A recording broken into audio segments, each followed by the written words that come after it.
I've been sick over the holidays. It's the reason I didn't get as many videos out last month as I usually do. But while I've been ill, I've also been thinking, do elves, dwarfs and fantasy peoples get sick at the same rates that historical humans do?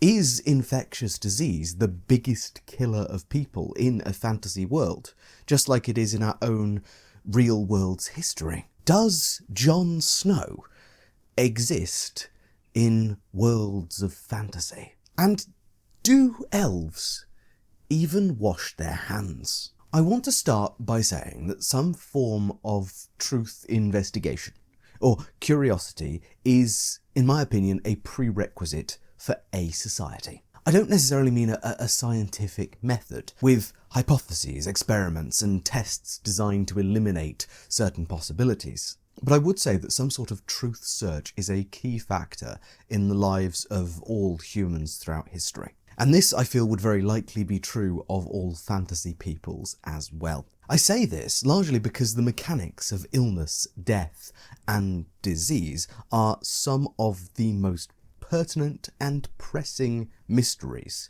in human history, all the way from figuring out which tasty berries would kill you and which would feed you, to modern medical research. In any world where the rules of illness, death, and curative medicine are consistent or knowable, or both, in any era there will be people seeking those answers. And while traditional methods might look more like a bunch of trial and error with a bit of superstition and religion thrown in, it may well be that those tools of trial, error, and superstition and religion are the exact ones necessary for a world of fantasy. Because fantasy worlds have some key differences from ours, at least our world as understood by modern science. First, in worlds of fantasy there is almost always an active, intentional higher power who is at least partially responsible for matters concerning sickness,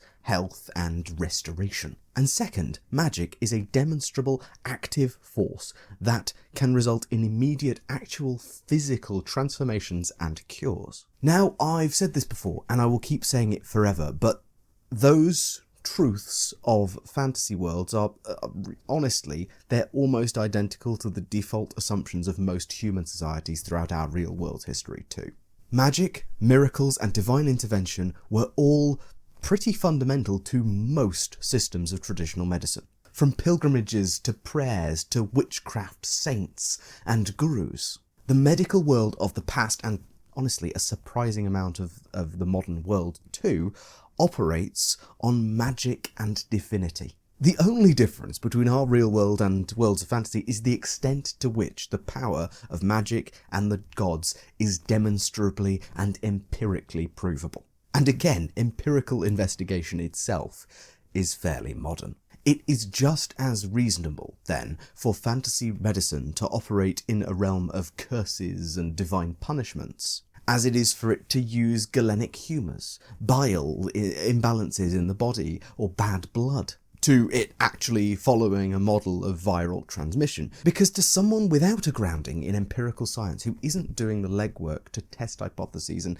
eliminate false understandings, all of these systems fundamentally do explain how the world of illness and disease works. Whichever of these systems is actually true or actually operating in a fantasy world, the world looks broadly similar. People get sick from being close to sickness in general. Whether that be close to a family member who's been cursed by the gods and therefore your whole family gets sick, or whether that is proximity to the viral load of a person. The fun thing about this is, to some extent, it doesn't actually matter to us, readers or experiencers of a world, why disease actually happens. What matters is why the people of a world or a given society think that it happens, and how they act and investigate to solve this issue. Assuming, of course, that they do want to solve diseases and illnesses, and they don't class sickness as some sort of divine punishment to be cast out, to weed the weak out and kind of unsympathetically ignore the ill, thereby keeping yourself safe from divine wrath by not associating with them. Assuming that's not the case, then, our fantasy folks would be curious to solve the issue of illness, no matter why it actually happens. Although some will be more serious about this issue than others. Dwarfs are often framed as so hardy, unchanging, and resilient that poisons, diseases, and illness tends to just be shrugged off by them. In a similar vein, elven purity tends to see them above worldly and material concerns like the physical diseases of the material world, perhaps due to their own innate magical purification or some association with fayness. Their semi-ethereal nature, meaning they are not so affected by the material realities of the world. A lot could be written about what that says about us as humans, that our classic fantasy peoples are either too gruff and tough or too detached from material reality to worry about disease, but I'll leave that to some PhD student. The near universal truth is that some fantasy species just care less about disease than others.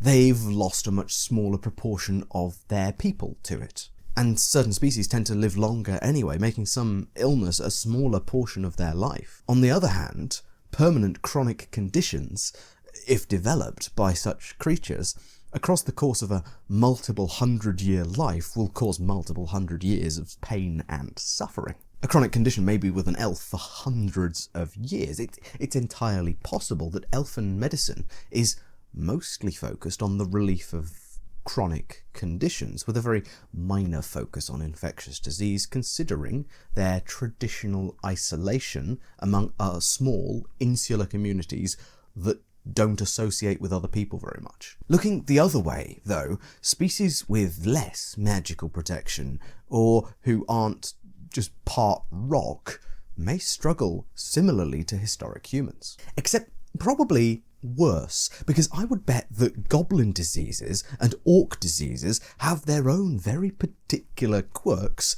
that cross over very strangely indeed to, say, human physiology. And vice versa. Think of the vast outbreaks of European diseases that accompany Europeans' arrival in the Americas. Yes, some diseases were spread intentionally as part of a sort of a colonial bioweapon, but many very devastating outbreaks involved measles and influenza, common seasonal illnesses that weren't incredibly deadly in Europe, due to resistances among the European population having time to develop over multiple seasons. All of this has happened in human history, so when you factor in different biological makeups across multiple types of humanoid people, you have a recipe for diseases which may jump across species with potential to have wildly different consequences, and far more serious consequences. The common cold might be deadly to goblins, while orcish blood could be near universally infested with a parasite that is generally benign to them, but gives humans arrhythmia and stops them from sleeping. And that's only if we're looking at a kind of modern medicalized concept of disease. When we start factoring in that goblin gods may choose to make some of their goblins plague carriers, blessing them with the power to decimate human populations just by existing in the same space as them. And you start to see the scale of this issue. And that's without suggesting that tougher or less disease-prone people like orcs and dwarfs may still be unintentional carriers of disease to less immunized populations, not knowing they're actually infectious or infected with a particular illness because of their innate resistance to this sort of thing. Whether we're using a modern viral transmission model, divine will, or imbalanced humours, though, the problem of diversity of bodies is a real one.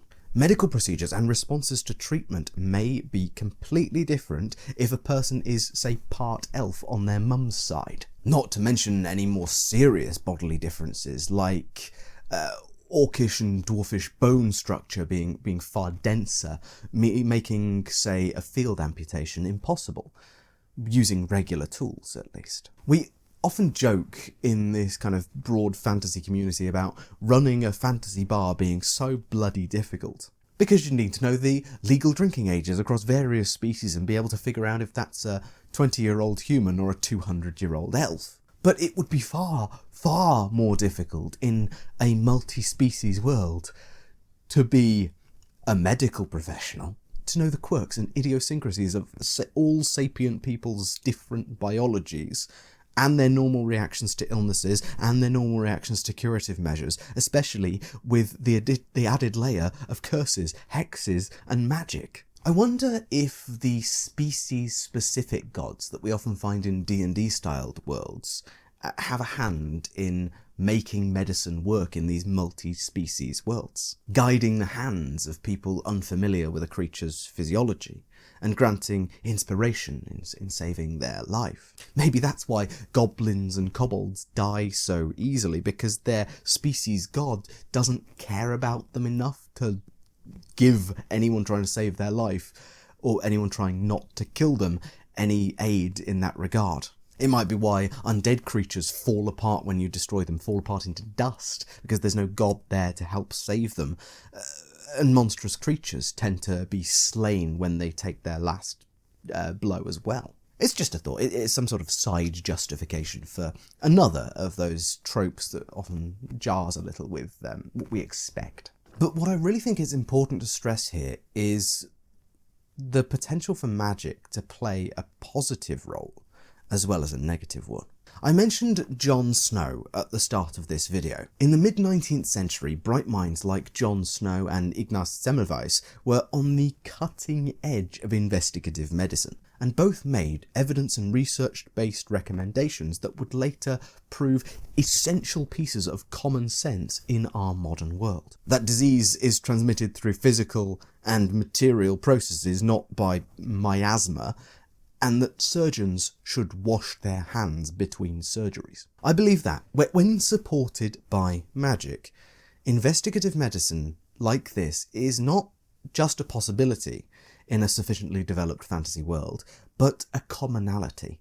Even if the people of a fantasy world have never heard of anything like a scientific method. In a world operating on the same principles as, say, Dungeons and Dragons, this is frankly unquestionable. Detect poison and disease is just such an incredible spell that it allows the location of sick people from a significant distance, from even behind a wall. And better, it tells you exactly what disease that sick person is suffering from. With just this, you can trace outbreaks, catch early developments, pinpoint hotspots, and screen people at choke points to ensure particularly contagious individuals are not let in to certain areas. In Dungeons and Dragons, it can be cast basically without resources near constantly. By one mage, by the way, and so whether you place this disease detector at a city gate, or put them in a covered wagon and wheel them through the streets to assess the population's health, diagnostic spellcasters would contribute massively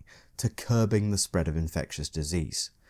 And that's all without mentioning that paladins, druids, and clerics can all cure people of some quite heinous afflictions with a moment's spellcasting.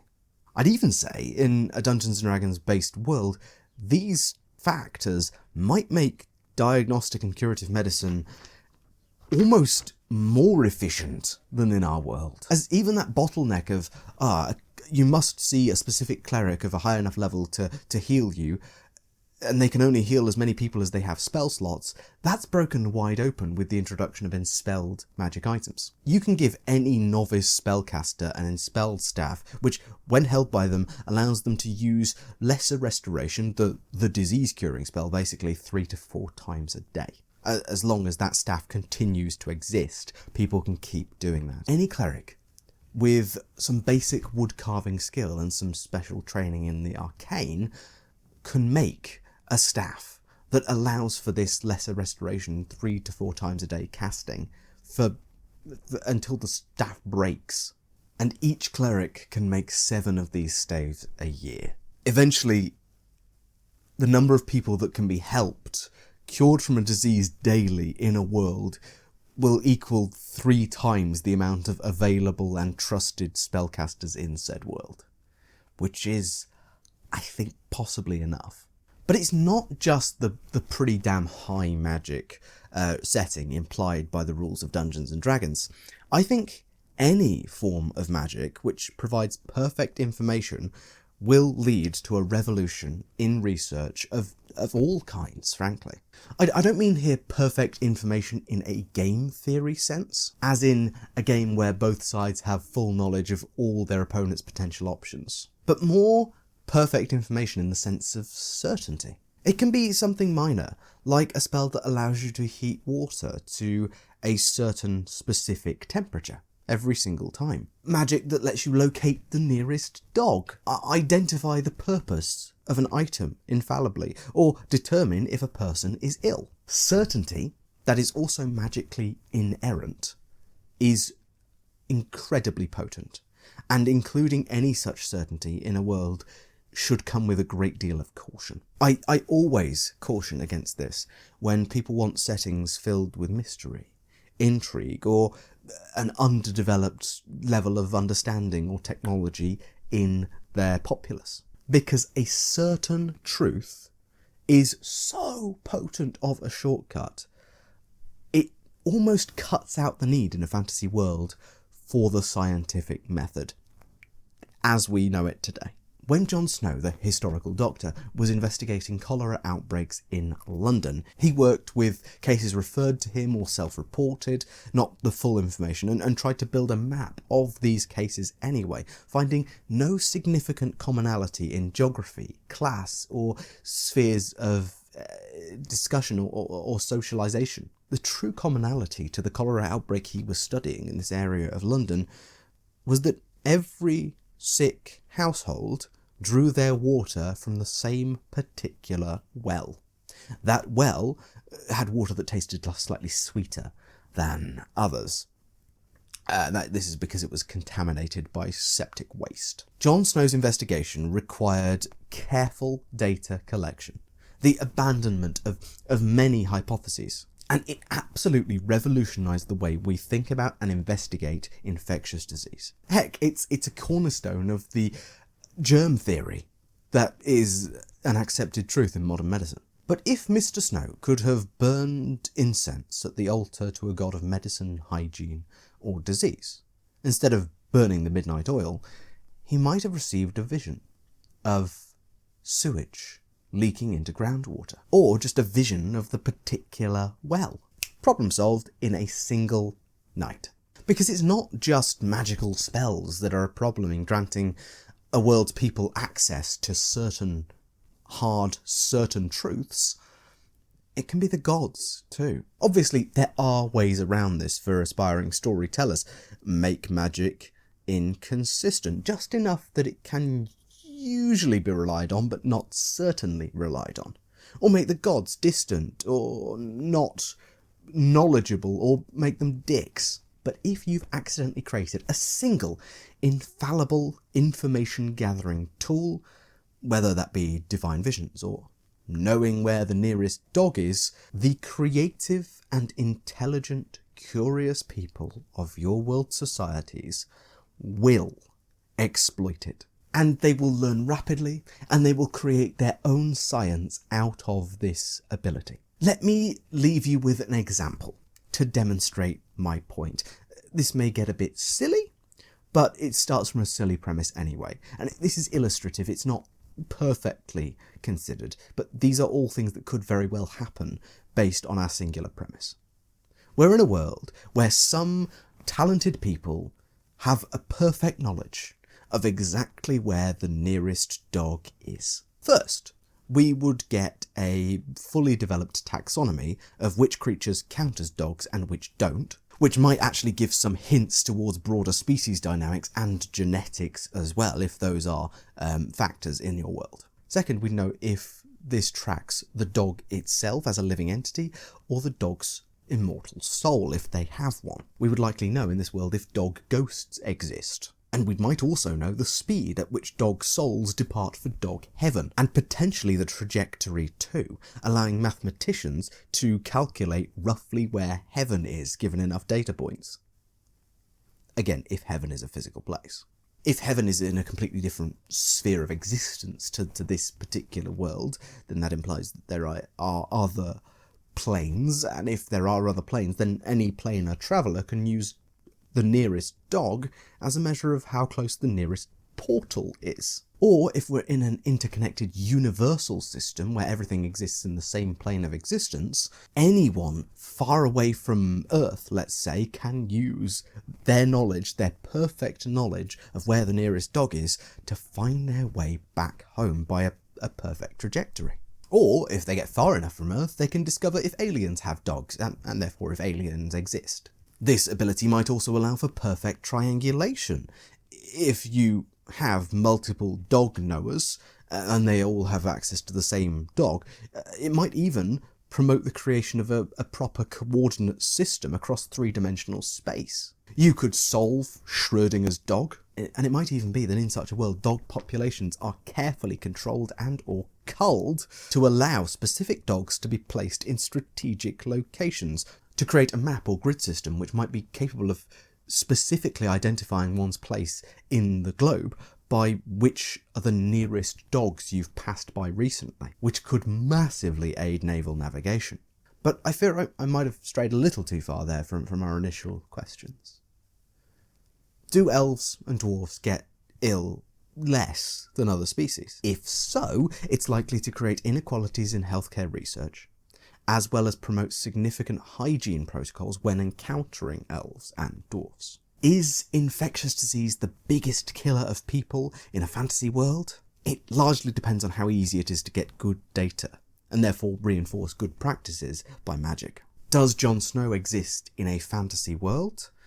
Well, you better hope so. Although fantasy science is more likely to be pestering the gods to give you some answers, or asking the gods to confirm or deny your best guess. And do elves wash their hands? Well, it depends on how well medical knowledge has filtered to them. But if elves wash their hands at all, it will be in ritual preparation for meeting new people. After all, for an isolated, nigh uncontacted or uncontactable small community, the worst thing would be developing some lifelong chronic condition from meeting a human. I hope you found this dive into medicine, fantasy, and disease quite interesting. I hope I've taken you on a bit of a tour and not lost you along the way on some tangent. Well, if I've lost you, you're not watching this bit, are you? But yeah, I find it a fascinating topic. And there is more to say, but isn't there always?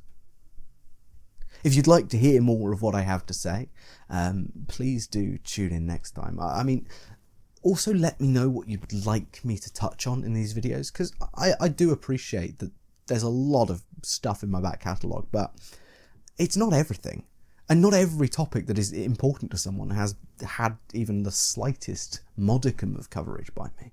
So please do let me know what you'd like to hear me talk about in the future. But with all that said, I've been Tom, otherwise known as thegrungeonmaster. Thank you so much for watching, and I will see you in the next video.